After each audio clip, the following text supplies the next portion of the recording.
شروع کرتی ہوں اللہ کے نام سے جو بے انتہا مہربان نہایت رحم فرمانے والا ہے۔ علم کیا نہیں، نشرح ہم نے کھول دیا، لکا آپ کے لیے، صدرک سینہ آپ کا، ووضعنا اور اتار دیا ہم نے، عنکا آپ سے، وزرک بوجھ آپ کا، الذی وہ جس نے، انقضا توڑ دی تھی، ظہرک کمر آپ کی، ورفعنا اور بلند کیا ہم نے، لکا آپ کے لیے، ذکرک ذکر آپ کا، فإن پس یقیناً، مع ساتھ، العسری تنگی کے، یسرا آسانی ہے، ان یقیناً، مع ساتھ، العسری تنگی کے، یسرا آسانی ہے، فإذا پس جب، فرغتا فارغ ہو جائیں آپ، فانصب تو محنت کیجئے، وإلی ربک اور طرف اپنے رب کے، فرغب پس رغبت کیجئے۔ سورۃ الانشراح جس کا ایک نام سورۃ الشرح بھی ہے اور سورۃ علم نشرح بھی، یہ تین نام عام طور پر آپ کو مختلف مصاحف میں لکھے ہوئے ملیں گے۔ تینوں میں معنی ایک ہی ہے، مکی سورت ہے، پچھلی سورت کا تتمہ ہے یعنی کمپلیشن ہے۔ بعض کے خیال میں یہ دونوں ایک ہی سورت ہے، لیکن حقیقت یہ ہے کہ دونوں الگ الگ صورتیں ہیں، سورۃ الضحیٰ اور سورۃ علم نشرح۔ سورۃ الضحیٰ میں بھی رسول اللہ صلی اللہ علیہ وسلم پر اللہ سبحانہ وتعالیٰ کے انعامات کا ذکر ہے، اور اس سورت میں بھی آپ صلی اللہ علیہ وسلم پر اللہ سبحانہ وتعالیٰ نے جو انعامات کیے، احسانات کیے، ان کا ذکر ہے۔ سورۃ الضحیٰ میں حسی انعامات، ظاہری انعامات، نظر آنے والی چیزیں، ان کا ذکر ہے، اور سورۃ الشرح میں معنوی یا نظر نہ آنے والے لیکن حقیقت میں جو اللہ سبحانہ وتعالیٰ کے انعامات ہیں جن کا ذکر آگے آئے گا آج، ان کا ذکر ہے۔ حقیقت یہ ہے کہ کوئی بھی نعمت کسی کو بھی جب ملتی ہے تو اس پر لازم ہوتا ہے کہ وہ اس کا شکر ادا کرے۔ سورۃ الضحیٰ کے آخر میں آپ صلی اللہ علیہ وسلم کو بتا دیا گیا کہ آپ شکر ادا کرنے کے لیے کیا کیا کریں۔ کیا بتایا گیا؟ فَأَمَّا الْيَتِيمَ فَلَا تَقْهَرْ وَأَمَّا السَّائِلَ فَلَا تَنْهَرْ وَأَمَّا بِنِعْمَةِ رَبِّكَ فَحَدِّثْ، کہ جس طرح آپ پر احسانات ہوئے ہیں کہ اللہ تعالیٰ نے آپ کو یتیمی کی حالت میں بہترین ٹھکانہ عطا کیا اور بہترین آپ کو علم عطا کیا، نبوت عطا کی، تو اسی طرح آپ بھی یتیم کے ساتھ احسان کریں، اور جو سوالی کوئی آئے، علم کا سوالی یا مال کا سوالی، اس کے ساتھ نرمی کا سلوک کریں، اس کو ڈانٹے نہیں۔ یعنی آپ صلی اللہ علیہ وسلم کو دی جانے والی نعمتوں اور احسانات کا شکر ادا کرنے کا طریقہ بتایا جا رہا ہے، جیسی نعمتیں ویسا ہی شکر، اسی کی قسم کا شکر۔ اور اس صورت میں بھی ہم دیکھتے ہیں کہ جن احسانات کا ذکر ہے بعد میں اسی طرح کے شکر ادا کرنے کی بات ہے، اور یہاں چونکہ مانوی نعمتیں ہیں جیسے وحی الہی ہے، اور اللہ سبحانہ وتعالیٰ نے آپ کے لیے جو آسانیاں کی اور آپ کا ذکر خیر جو بلند کیا، تو اس پر آپ کو حکم دیا جا رہا ہے کہ آپ اپنے رب کی طرف توجہ کیجئے، اس کی عبادت کیجئے، جب فارغ ہو جائیں تو بھی اپنے رب کی طرف رغبت کیجئے۔ انسان جب کسی بھی نعمت کا شکر ادا کرتا ہے تو اللہ تعالیٰ کا وعدہ ہے کہ وہ اس نعمت کو بڑھا دیتا ہے اور زیادہ عطا کرتا ہے۔ ہمیں بھی اللہ تعالیٰ نے مختلف طرح کی نعمتیں اور ٹیلنٹس دے رکھے ہیں، بعض اوقات ہم اپنے ان ٹیلنٹس کو فل کیپیسٹی میں استعمال نہیں کرتے، نتیجہ کیا ہوتا ہے؟ ہماری صلاحیتوں کو زنگ لگ جاتا ہے۔ لیکن جتنا زیادہ ہم ان کو استعمال کرنے لگتے ہیں، جتنا زیادہ ہم ان کو دینے لگتے ہیں، اور خاص طور پر اگر کوئی شخص دین کی دعوت دینے والا ہو یا تعلیم دینے والا ہو، تو ایک استاد یا ایک داعی جتنا زیادہ اپنے مدعو کے ساتھ یا اپنے طالب علم کے ساتھ، اسٹوڈنٹ کے ساتھ محنت کرتا ہے، اس کے لیے قربانی کرتا ہے، اس کو سکھانے کی اور اس کو دینے کی کوشش کرتا ہے، تو اس کا علم اور تجربہ اتنا زیادہ بڑھتا چلا جاتا ہے۔ نہ صرف یہ کہ علم اور تجربہ بڑھتا ہے، بلکہ شاگردوں کے دل میں اس کے لیے محبت اور اس کے لیے رسپیکٹ اور اس کی قدر کا جذبہ بھی اسی طرح بڑھتا ہے۔ ہم سب بھی اپنے اپنے وقت میں طالب علم رہے، اور ہم سب جانتے ہیں کہ کس استاد کا ہماری نظر میں کیا مقام تھا، آج تک ہمیں یاد ہے۔ تو اسی طرح ہمارے شاگردوں کی نظر میں بھی ہر استاد کا اپنا اپنا ایک مقام ہے، اور کس کا مقام اور درجہ اور عزت اور محبت اور قدر زیادہ ہوتی ہے؟ جو اپنے شاگردوں کے لیے جتنا زیادہ مخلص ہوتا ہے، وہ علم دینے کے کام کو یا نبوت کا کام کو پیشہ نہیں ہوتا۔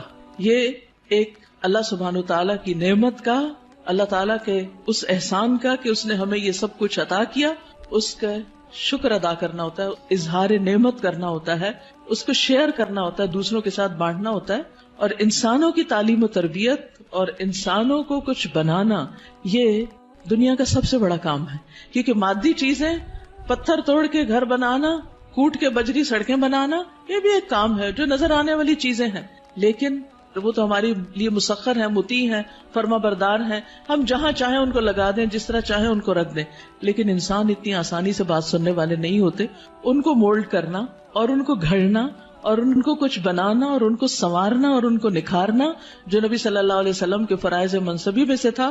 اور یہی آپ کے بعد ہر استاد کی ذمہ داری ہے کہ وہ طالب علموں کو صرف انفارمیشن ٹرانسفر کرنے والا نہ ہو، بلکہ ان کے اندر کے پوٹینشل کو، ان کی صلاحیت کو، ان کے اندر پائی جانے والی مختلف جو قوتیں ہیں ان کو نکھارنے اور معاشرے کے لیے اور خود اس شخص کے لیے زیادہ سے زیادہ مفید بنانے والی.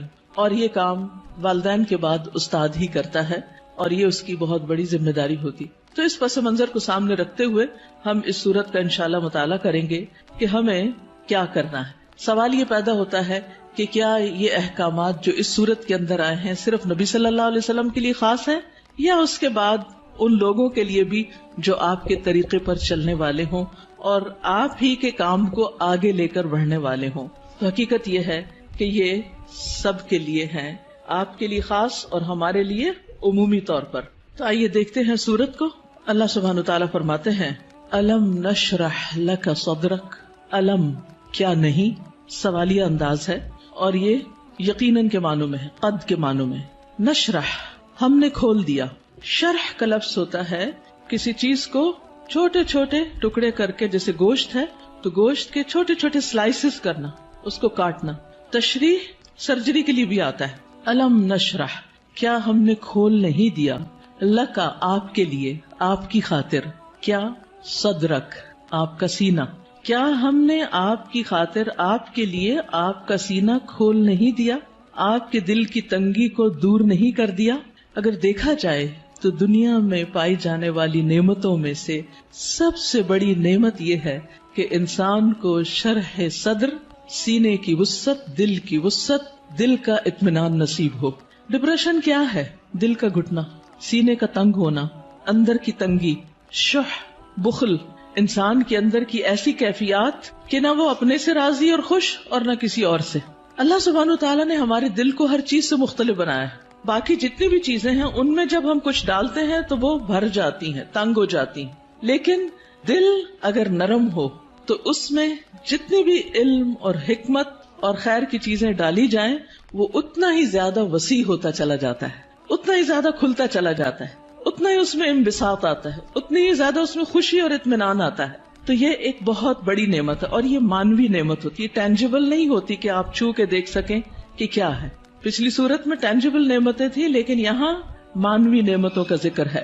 الم نشرح لک صدرک کیا ہم نے آپ کے لیے آپ کا سینہ کھول نہیں دیا. جب سینہ کھلتا ہے تو مشکل سے مشکل، پیچیدہ سے پیچیدہ اور کمپلیکیٹڈ معاملات سمجھ میں آنے لگتے ہیں. انسان چیزوں کی تہ تک پہنچنے لگتا ہے، اس کو گہرائی نصیب ہوتی ہے، اس میں وزڈم آتی ہے، اس میں ڈیپتھ آتی ہے اور انسان دور تک سوچنے لگتا ہے. ابراہیم علیہ السلام کا ویژن آپ دیکھیں کہ انہوں نے نبی صلی اللہ علیہ وسلم کے بھیجے جانے کے لیے دعا کی تھی 2500 سال پہلے. وہ کیسے، ان کو یہ ضرورت کیوں محسوس ہو گئی اور انہوں نے اپنی دعا میں یہ دعا کیوں شامل کی کہ اللہ ان کے اندر سے ایک شخص ایسا اٹھانا جو ان کی تعلیم و تربیت کرے. ہم ایسی بات کیوں نہیں سوچتے، ہمیں ایسے خواب کیوں نہیں نظر آتے؟ اس لیے کہ ہم صرف اپنی ہی ذات کے گرد گھومتے ہیں. سیلفش، دل چھوٹا ہے، نظر کوتا ہے، تنگ ہے، شارٹ سائٹڈ ہے، دور کی چیزوں کو نہیں دیکھ پاتے، صرف قریب کے فائدوں کو دیکھتے ہیں. آج مجھے کیا مل رہا ہے ہم اس کو دیکھتے ہیں، کل میری کوششوں کا صلہ کیا نکلے گا، کیا ملے گا مجھے، اس کی طرف ہماری نگاہ نہیں جاتی. لہٰذا جو لوگ شارٹ ٹرم گولز کے لیے کام کرتے ہیں وہ کوئی بڑا کام کبھی بھی نہیں کر سکتے، اور جو لوگ دور تک سوچتے ہیں اور وہ وہی سوچتے ہیں جن کے اندر وسعت ہوتی، جن کا دل بڑا ہوتا ہے، جن کی نگاہ دور تک دیکھتی. تو الم نشرح لک صدرک کیا ہم نے آپ کے لیے آپ کا سینہ کھول نہیں دیا. آپ کے لیے اللہ سبحانہ و تعالیٰ نے خیر اور بھلائی کے رستے کھول نہیں دیے، کیونکہ جب تک دل کھلتا نہیں، یہاں صرف دل کی بھی بات نہیں کی گئی، پورے سینے کی گئی، چیسٹ، اور چیسٹ کے اندر دل. چیسٹ کی جگہ زیادہ ہوگی تو پھر باقی چیزوں کے اندر بھی وسعت آئے گی. تو نبی صلی اللہ علیہ وسلم کو اللہ سبحانہ وتعالی نے یہ خاص صلاحیت دی تھی جس کی وجہ سے آپ نبوت کا کام لینے کے قابل ہوئے تھے. اسی لیے قرآن آپ کے قلب پر نازل ہوا تھا اور آپ نے اس کو محفوظ کیا تھا. اسی لیے پھر اس کو صحیح طور پر سمجھ کر آگے بیان کیا تھا، کیونکہ ان سب چیزوں کا تعلق شرح صدر کے ساتھ ہوتا ہے. یہی وجہ ہے کہ ہم دیکھتے ہیں کہ موسیٰ علیہ السلام جب اللہ سبحانہ وتعالی نے ان سے بات کی، ہم کلام ہوئے اللہ تعالیٰ اور ان کو اپنے کام کے لیے چن لیا، وَاصْطَنَعْتُكَ لِنَفْسِي، اور اللہ تعالیٰ نے ان کو اپنی رسالات سے نوازا، تو انہوں نے سب سے پہلی دعا کیا مانگی؟ رب اشرح لی صدری ویسر لی امری واحلل عقدۃ من لسانی یفقہوا قولی، کہ اللہ میرا سینہ کھول دے، یہ ساری بات مجھے بھی سمجھ آئے اور دوسروں کو بھی سمجھ آئے، اور میرا کام آسان کر دے، اور میری زبان کی گرہ کھول دے تاکہ لوگ بات سمجھ سکیں، اور مجھے میرے گھر والوں میں سے ایک مددگار میرے بھائی ہارون کو عطا کر. تو بہرحال اللہ سبحانہ وتعالی جس کے ساتھ بھلائی کا ارادہ کرتا ہے، من یرد اللہ بہ خیرا یفقہہ فی الدین، اور پھر افمن شرح اللہ صدرہ، کیا بھلا وہ جس کا سینہ اللہ نے کھول دیا، فہو علی نور من ربہ، اور وہ اپنے رب کی طرف سے ایک نور پر ہو. تو جس کا سینہ اللہ تعالیٰ کھول دے، اور خصوصاً جس کو اللہ ہدایت دینا چاہتا ہے، صحیح راستہ دکھانا چاہتا ہے، تو اس کے بارے میں کیا فرمایا؟ من یرد ان یہدیہ یشرح صدرہ للاسلام، جس کو اللہ ہدایت دینا چاہتا ہے اس کا سینہ اسلام کے لیے کھول دیتا ہے، اس کو وسعت عطا کر دیتا ہے، اس کے دل میں پھر اسلام کی محبت پیدا ہو جاتی، وہ اس کے لیے کچھ کرنا چاہتا ہے. اور ساری قربانیاں اس کے بعد ہی ہوتی ہیں جب انسان کا سینہ کھل جاتا ہے. اور پھر آپ دیکھیں کہ سینہ تنگ کب ہوتا ہے، دل تنگ کب ہوتا ہے؟ جب لوگ ہم پہ باتیں کرتے، جب لوگ ہمیں ہرٹ کرتے ہیں، تو پھر ان کی طرف سے ہمارا دل تنگ ہو جاتا، پھر ہم معاف نہیں کر سکتے، پھر ہم اپنے دل میں حسد اور بغض اور ان چیزوں کو بھر لیتے ہیں، پھر ہم ان لوگوں کے ساتھ خیر اور بھلائی نہیں کر سکتے. لیکن آپ دیکھیے کہ پیغمبروں کو لوگوں نے کون سا لقب ہے جو نہیں دیا، ساحر، کاہن، مجنون، شاعر، نہ جانے کیا کچھ، لیکن کیا انہوں نے ان باتوں کو دل میں رکھا اور لوگوں سے انتقام لیے اور جوابی کارروائیاں کی، یا ان کو معاف کر کے پھر بھی ان کی ہدایت کی دعائیں کرتے رہے؟ جنہوں نے پتھر مارے طائف کے سفر پر، آپ نے ان کے لیے کیا کیا؟ ان کے لیے بھی دعائیں کی. ہر موقع پر نہ صرف یہ کہ نبی صلی اللہ علیہ وسلم نے، بلکہ باقی پیغمبروں نے. آج بھی جو شخص واقعی سچے دل سے اسلام کی خدمت کرنا چاہتا ہے، یعنی جس کے دل میں اسلام کی خدمت کا جذبہ ہے، اسے لازمی طور پر اپنے دل کی وسعت کے لیے دعا کرنی، اسے اپنے دل کو کھلا کرنا ہوگا، اسے لوگوں کو معاف کرنا ہوگا، اسے لوگوں کی غلطیوں سے درگزر کرنا ہوگا. اس کے علاوہ بعض لوگوں نے اس کا یہ معنی بھی بیان کیا ہے کہ نبی صلی اللہ علیہ وسلم کا شق صدر کیا گیا تھا، آپ کے سینے کو واقعی لٹرلی کھولا گیا تھا 2 مرتبہ، ایک دفعہ بچپن میں اور ایک دفعہ بڑے ہو کر معراج کے موقع پر.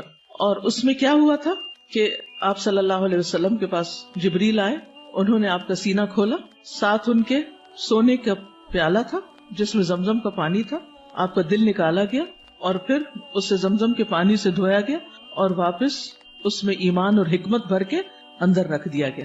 تو لٹرلی بھی آپ کے سینے کو کھول کر آپ کو، یعنی کہ آپ کے دل کو صاف کر دیا گیا، اور اس میں کسی کے لیے کسی طرح کبھی کوئی حسد، بغض اور کوئی بھی چیز باقی نہ رہی.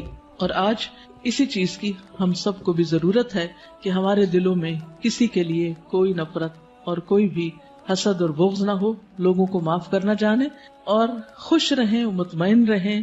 ایسے ہی دلوں کے اندر ایمان آتا ہے، ایمان بڑھتا ہے، ایمان کی زینت ہوتی ہے، اور پھر ایسے ہی لوگوں کو ہدایت ملتی ہے، حق کی معرفت ملتی ہے.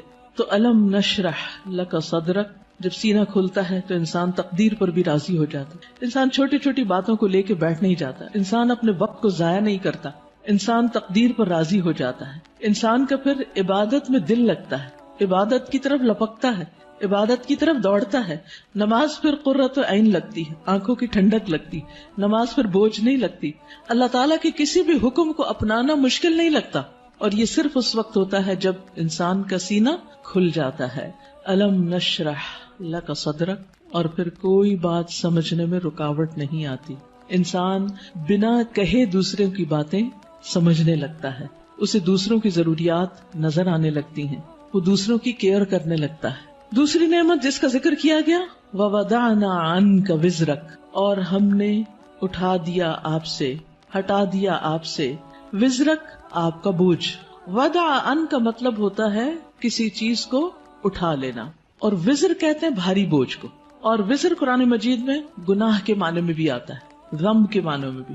اب یہاں نبی صلی اللہ علیہ وسلم سے ان کے بوجھ ہٹا دیے گئے، اور یہاں پر آپ دیکھیں سورۃ الضحیٰ میں جو انداز تھا وہ کیا تھا کہ الم یجد کا یتیمن، سیکنڈ پرسن، الم یجد کا یتیمن، کیا اس نے آپ کو یتیم نہ پایا، فآوا ووجدک ضالا فہدی ووجدک عائلا فاغنی۔ لیکن یہاں زیادہ پرسنل انداز ہے، ووضعنا عنک وزرک، ہم نے آپ کا بھاری بوجھ آپ سے ہٹا دیا۔ اس بوجھ سے مراد کیا ہے؟ اس کے کئی معنی لیے گئے ہیں۔ نمبر ایک یہ کہ آپ کے دل پر نبوت سے پہلے جو ایک خاص بوجھ تھا، آپ کے ذہن میں کچھ سوالات تھے جن کا آپ جواب چاہتے تھے، آپ زندگی میں کچھ کرنا چاہتے تھے۔ آپ صلی اللہ علیہ وسلم اسی لیے شہر کو چھوڑ کر پہاڑ پر چلے جاتے، ہرا میں چلے جاتے تھے۔ تو جب اللہ سبحانہ وتعالیٰ نے آپ کو قرآن دیا، نبوت دی، تو آپ کے سوالوں کے جواب آپ کو ملنے لگے اور آپ کے بوجھ آپ سے دور ہو گئے۔ اسی طرح یہ معنی بھی کیا جاتا ہے کہ آپ صلی اللہ علیہ وسلم پر جو وحی کے نازل ہونے کے بعد ایک خاص کیفیت طاری ہو گئی تھی، آپ کے اندر ایک خوف کی کیفیت تھی۔ آپ واپس گئے اور آپ اپنی بیوی سے کہنے لگے کہ آپ مجھے کمبل اڑا دیں، چادر اڑا دیں، اور پھر حضرت خدیجہ جو تھی انہوں نے آپ کی کیئر کیا، آپ کا خیال رکھا، آپ کو اللہ تعالیٰ نے بہترین مددگار دیے۔ آپ کے پیغام پر سب سے پہلے حضرت خدیجہ ہی ایمان لے آئیں، پھر اسی طرح حضرت ابوبکر جو آپ کے دلی دوست تھے وہ آپ پر ایمان لے آئے۔ تو یہ جو وحی کی کیفیت تھی اور یہ جو فرشتے کو دیکھ کر آپ پر ایک خوف اور ایک بوجھ پڑ گیا اور آپ پر ایک پریشانی آ گئی، اور پھر کچھ عرصے کے لیے جیسے وحی کا سلسلہ منقطع بھی ہوا، اس میں بھی آپ پر پریشانی آئی، تو اللہ سبحانہ تعالیٰ نے وہ سارے بوجھ آپ سے ہٹا دیے، وہ پریشانیاں آپ کی دور کر دی۔ اسی طرح یہ معنی بھی کیا جاتا ہے کہ نبوت سے پہلے کے 40 سال جو آپ کے اللہ تعالیٰ کی عبادت میں نہیں گزرے تھے، جس کا آپ کو ملال تھا، تو وہ کیفیت بھی آپ سے دور کر دی گئی۔ پھر اسی طرح یہ معنی بھی کیا گیا ہے کہ خلاف اولا جو کام آپ سے ہوئے، خلاف اولا کا مطلب یہ ہوتا ہے کہ پیغمبر کا درجہ اور مقام بہت بڑا ہوتا ہے۔ جیسے ایک مقولہ ہے نا کہ حسنات الابرار سیئات المقربین، جو نیک لوگوں کی نیکیاں ہوتی ہیں وہ مقربین کے غلطیاں شمار ہوتی ہیں، یعنی جو اللہ کے خاص اور مقرب بندے ہوتے ہیں ان کے لیے سٹینڈرڈ بہت ہائی ہے کہ ان کا اخلاق بھی عظیم ترین ہو اور ان سے چھوٹا سا بھی کوئی قصور، کوتاہی، کمی بیشی نہ ہو۔ لیکن نبی صلی اللہ علیہ وسلم انسان بھی تھے، جیسے عبس وتولی میں آیا کہ ایک شخص آپ کے پاس آیا کچھ پوچھنے کے لیے، آپ نے تھوڑی سی اس سے بے رخی برتی، تو یہ بے رخی کیا تھی؟ یہ ایک اللہ سبحانہ تعالیٰ کی نگاہ میں ایک قصور تھا آپ کا، تو وزر کا معنی قصور بھی کیا گیا ہے۔ تو اللہ تعالیٰ نے وہ بھی آپ کا اگلے پچھلے سب قصور معاف کر دیے اور آپ کے بوجھ آپ سے ہٹا دیے۔ وَوَضَعْنَا عَنْكَ وِزْرَكَ الَّذِي أَنْقَضَ ظَهْرَكَ، وہ جس نے آپ کی کمر توڑ دی، یعنی آپ کو جس کا بہت زیادہ بوجھ محسوس ہوتا تھا۔ نقیض ہوتا ہے کسی چیز کو اس طرح توڑنا کہ اس میں سے کڑکڑانے کی آواز ہو، یعنی کڑکڑاہٹ، جیسے چارپائی کے اوپر اگر زیادہ لوگ بیٹھ جائیں تو کیا ہوتا ہے، یا کبھی کرسی کے اوپر کوئی بھاری شخص بیٹھ جائے تو اس کے اندر سے جو آواز نکلتی ہے نا، تو وہ کیا کہلاتی ہے؟ نقیض کہلاتی ہے۔ تو انقضا ظہرک، یعنی جس نے آپ کی پیٹھ کو بوجھل کر دیا تھا، آپ کے اوپر ایسی ذمہ داری آ پڑی تھی کہ آپ اس کی وجہ سے بہت دبے ہوئے یا آپ بہت اس کی وجہ سے بوجھل محسوس کر رہے تھے، تو اللہ سبحانہ تعالیٰ نے وہ بھی آپ سے دور کر دیا۔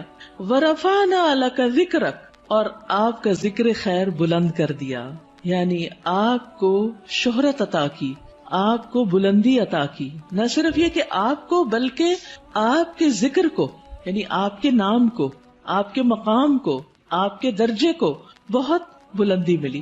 اور اس کے لیے ایک حدیث میں آتا ہے کہ نبی صلی اللہ علیہ وسلم نے فرمایا کہ جبریل علیہ السلام میرے پاس آئے اور کہا کہ آپ کا رب کریم پوچھتا ہے کہ آپ کیا جانتے ہیں کہ میں نے آپ کے ذکر کو کس طرح بلند کیا ہے؟ رفعنا لک ذکرک کیسے ہوا؟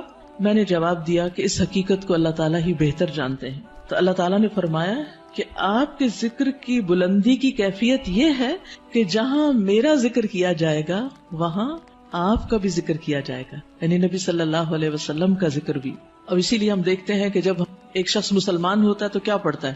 لا الہ الا اللہ اور محمد الرسول اللہ، یعنی اسلام میں انٹر ہونے کے لیے جو کلمہ پڑھا جاتا ہے. اسی طرح اشہد ان لا الہ الا اللہ واشہد ان محمدن عبدہ ورسولہ. پھر اسی طرح آپ دیکھیے کہ 5 وقت جو نماز ہوتی ہے آذان، اس میں اشہد ان لا الہ الا اللہ واشہد ان محمد الرسول اللہ. پھر نماز میں تحیات اور پھر اس کے بعد درود شریف، اس میں بھی نبی صلی اللہ علیہ وسلم کا ذکر ہوتا ہے. پھر اسی طرح جب بھی جہاں بھی جو بھی آپ کا نام لے ساتھ آپ کے اوپر درود و سلام بھیجے، پڑھنے والا بھی اور سننے والا بھی.